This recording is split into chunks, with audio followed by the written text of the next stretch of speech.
নমস্কাৰ। আজি মই আপোনালোকক এগৰাকী বীৰাংগনাৰ কথা ক'বলৈ আহিছোঁ, যিগৰাকী নাম আমি শুনি থাকোঁ।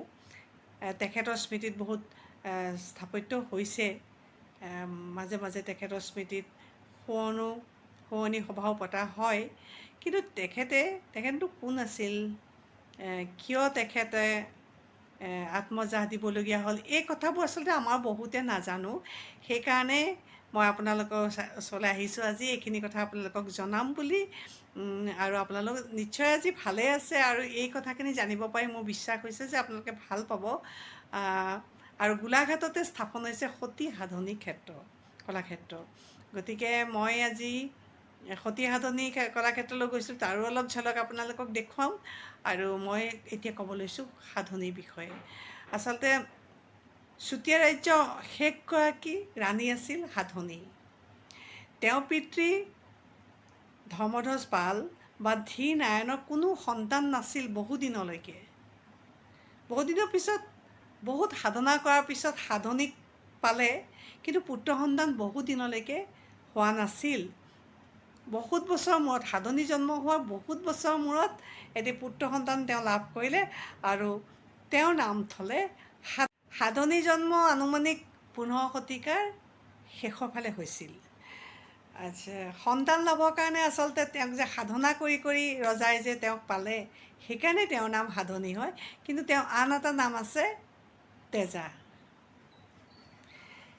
এতিয়া তেজা যেতিয়া ডাঙৰ হ'ল, তেতিয়া ৰজাই তেওঁ অতি মৰমৰ জীয়েকক বিয়া দিবৰ কাৰণে দৰা বিচাৰি বিচাৰি ৰাজকোঁৱৰসকলৰ ভিতৰত উপযুক্ত দৰা এজন নাপালে। গতিকে তেওঁ স্বয়ম্বৰ আয়োজন কৰিলে, আৰু এটা চৰ্ত আৰোপ কৰিলে যে যিয়েই গছৰ ওপৰত থকা কেৰ্কেটুৱা এটাক কাঁড় মাৰি আঘাত কৰিব পাৰিব, সেইজনলৈকে তেওঁ মৰমৰ জীয়েক সাধনীক বিয়া দিব। কিন্তু স্বয়ম্বৰলৈ অহা ৰাজকোঁৱৰসকলৰ ভিতৰত, মানে ৰজা হ'বৰ উপযুক্ত যিসকল আছিল, তেওঁলোকক কোনেও কিন্তু গছত থকা কেৰ্কেটুৱা এটা কাঁড় মাৰি আঘাত কৰিব নোৱাৰিলে। তেতিয়া ৰজাৰ নিৰ্দেশ মৰ্মে এজন সাধাৰণ খৰি-ভাৰী ল'ৰা, তেওঁৰ নামটো আছিল নিতাই, তেওঁ চেষ্টা কৰিলে কাঁড় মাৰি কেৰ্কেটুৱাটোক আঘাত কৰিবলৈ, আৰু তেওঁ পাৰিলে। সেই সাধাৰণ ল'ৰাজনেই খৰি-ভাৰী ল'ৰা আছিল, তেওঁ কেৰ্কেটুৱাটোক কাঁড় মাৰিলে। আৰু ৰজা ধীৰ নাৰায়ণেও তেওঁৰ প্ৰতিশ্ৰুতি ৰক্ষা কৰি সেই নিতাইৰ লগত তেওঁ মৰমৰ জীয়েক, সেই সাধাৰণ এজন খৰি-ভাৰী ল'ৰাৰ লগত কিন্তু তেওঁ মৰমৰ জীয়েক সাধনীক। ইয়াৰ পিছত দিহিংমুখত হোৱা এখন যুদ্ধত চুতীয়া ৰজাই আহোমসকলক পৰাস্ত কৰে, আৰু তাৰ পিছতে তেওঁ জোঁৱায়েক আৰু জীয়েকৰ হাতত ৰাজ্যভাৰ অৰ্পণ কৰে। জোঁৱায়েক নিতাই ৰজা হৈয়ে নীতিপাল নাম লয়। ইফালে সামান্য যে চুতীয়া ল'ৰা এজন, চুতীয়া ল'ৰা বুলি নহয়, সামান্য খৰি-ভাৰী ল'ৰা এজন যে ৰজা হ'ল, তাৰ কাৰণে ক্ষুব্ধ হৈ উঠিল এচাম দাবীদাৰ, যিসকলে ৰাজপাট পোৱাৰ দাবীদাৰ আছিল বা ৰাজকৈ সাধনীক বিয়া কৰোৱাৰ দাবীদাৰ আছিল। তেওঁলোকে কিন্তু এই নীতিপালৰ বিৰুদ্ধে ষড়যন্ত্ৰ কৰিব ল'লে। সমান্তৰালভাৱে নীতিপালৰো কিন্তু ভাৱমূৰ্তি বেয়া হ'বলৈ ধৰিলে, অৰাজক হ'বলৈ ধৰিলে। গতিকে প্ৰজাসকলৰ মাজত তেওঁ নীতিপালৰ পৰিৱৰ্তে অনীতিপাল বুলিহে। আহোম ৰজা চুহুংমুঙে যেতিয়া চুতীয়া ৰাজ্যৰ এই মানে বিশৃংখলতাৰ কথা, অৰাজকতাৰ কথা জানিব পাৰিলে, তেতিয়া তেওঁ 1522 খ্ৰীষ্টাব্দত চুতীয়া ৰাজ্য আক্ৰমণ কৰিবলৈ সৈন্য প্ৰেৰণ কৰিলে। এনেদৰে যুদ্ধ বিভিন্ন পৰ্যায়ে আগুৱাই আহি তেওঁলোকে যেতিয়া চন্দনগুৰি পৰ্বত পালেহি, তাত কিন্তু তেওঁলোকে কোনো পধ্যেই জয়ী হ'ব নোৱাৰিলে, কাৰণ চন্দনগিৰি পৰ্বতৰ ওপৰৰ পৰা চুতীয়াসকলে শিল বগৰাই আহোম সেনাসকলক বাধা দি আছিল। সেই সময়ত কিন্তু সাধনী আছিল গৰ্ভৱতী, আনহাতে তেওঁৰ লগত আছিল 12 বছৰীয়া তেওঁৰ সন্তান, আৰু তেওঁৰ লগত কুঁৱৰী আছিল প্ৰায় 120 গৰাকী। তেওঁলোকে বিভিন্ন পৰ্যায়ে আহোম সেনাসকলক কিন্তু অতি বীৰত্বৰে বাধা দিয়ে। উপায় নাপাই আহোম সেনা পিছুৱাই যাবলৈ বাধ্য হৈছিল। তেতিয়া ফ্ৰাচেংমুং বৰগোহাঁই কি কৰিলে, আহোমৰ যিজন বৰগোহাঁই, তেওঁ কি কৰিলে, এচাম লোকক গছৰ ওপৰত উঠাই ঢোল বজাবলৈ দিলে। কাৰণ সেই সময়ত চুতীয়াসকলৰ মাজত এটা পৰম্পৰা আছিল বা নিয়ম আছিল যে যেতিয়া যুদ্ধত জয়ী হয় তেতিয়া ঢোল বজায় এনেকৈ। গতিকে সকলোৱে ভাবিলে যে আমি জিকিলোঁ, আমি জয়ী হ'লোঁ। ওলাই আহিল যিসকল অলপ লুকাই আছিল বা ওপৰত আছিল সেইসকল সন্মুখলৈ ওলাই আহিল আৰু সেই সুযোগতে আক্ৰমণ কৰি নিতাই বা নীতিপালক হত্যা কৰা হ'ল। ৰাণী সাধনীয়ে কিন্তু বহুত চেষ্টা কৰি তেওঁৰ লগৰ কুঁৱৰীসকলো আপ্ৰাণ যুদ্ধ দি পেলাই বহুতখিনি সেনাক মাৰিলে। কিন্তু এটা সময়ত কিন্তু তেওঁলোক মানে নিজক নোৱাৰিলে আৰু। তথাপি তেওঁলোকে বশ্যতা স্বীকাৰ নকৰিলে, আত্মসমৰ্পণ নকৰিলে আৰু শেষত পৰ্বতৰ ওপৰৰ পৰা ৰাণীয়ে জঁপিয়াই আত্মহত্যা কৰিলে।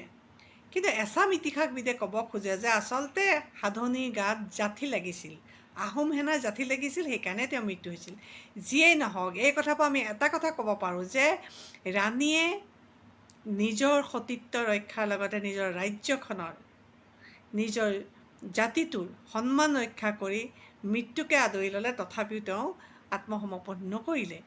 এইখিনিতে আমি সাধনীৰ যিটো সতীত্ব, যিটো দেশপ্ৰেম, সেইটো আমি দেখিবলৈ পাওঁ। আজিলৈ ইমানকে কৈছোঁ।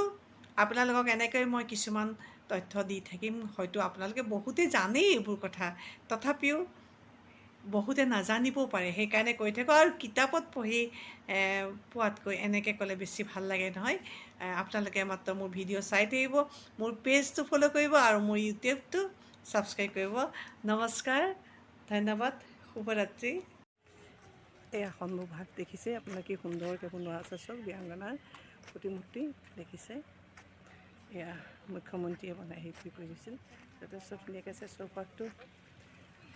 এয়া সেইখিনিতে আমাৰ এইফালে অকণ সঞ্জীৱে মুখখন ঘূৰাই দিয়া। আমাৰ ডেভেলপমেণ্ট চেয়াৰমেন আছে, সেয়া আমাৰ ৱাৰ্ড কমিশ্যনাৰ আছে ৰবীন বৰুৱা, এইফালে পুনৰ শইকীয়া, কেইবাজনো আমাৰ বিষয়ববীয়া আছে।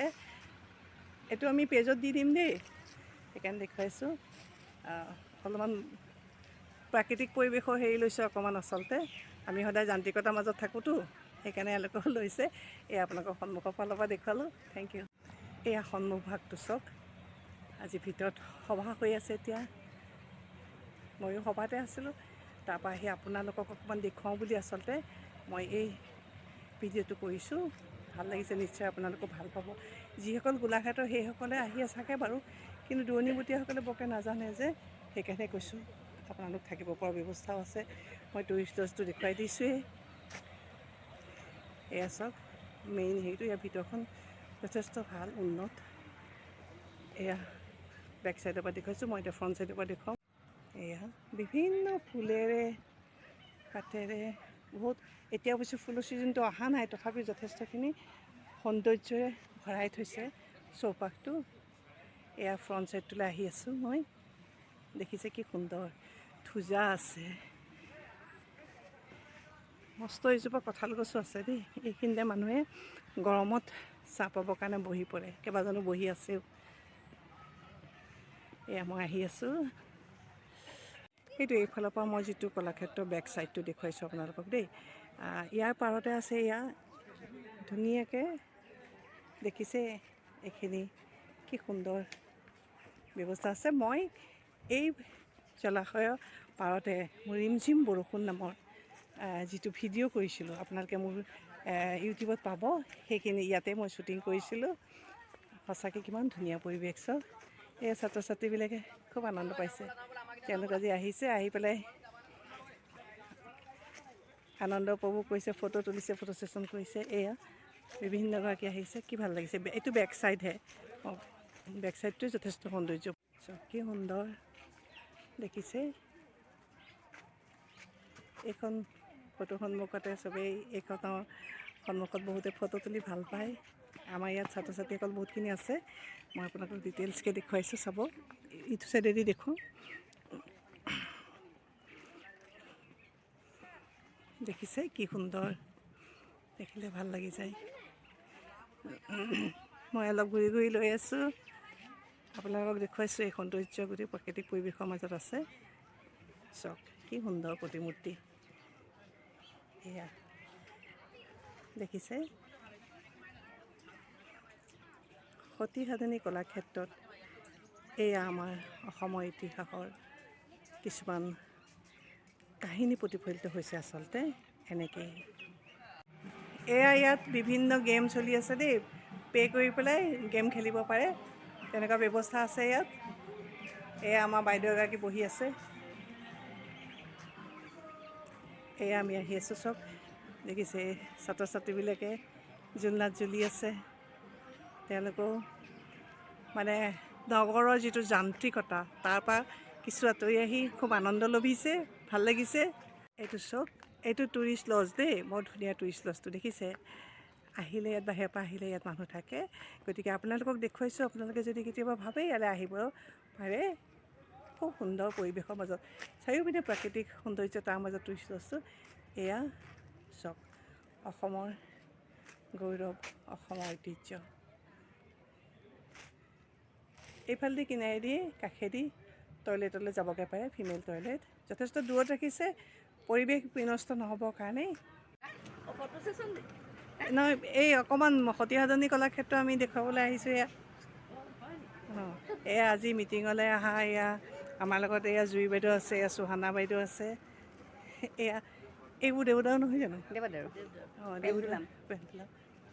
এয়া আমি দেখুৱাইছোঁ। সেয়া ওচৰলৈ যাওঁ, আগত কিছুমান হেৰি আছে। পৰিৱেশটো বৰ ধুনীয়া কৰিলে দেই, চাফ চিকুণতা ৰাখে যে, সেইকাৰণে ভাল হৈছে।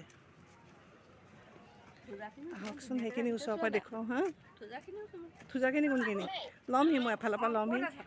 এইখিনি ইয়াত ল'ৰা ছোৱালীয়ে খেলেহি। আপুনি ওলটাকৈ আহিছে সেইফালে।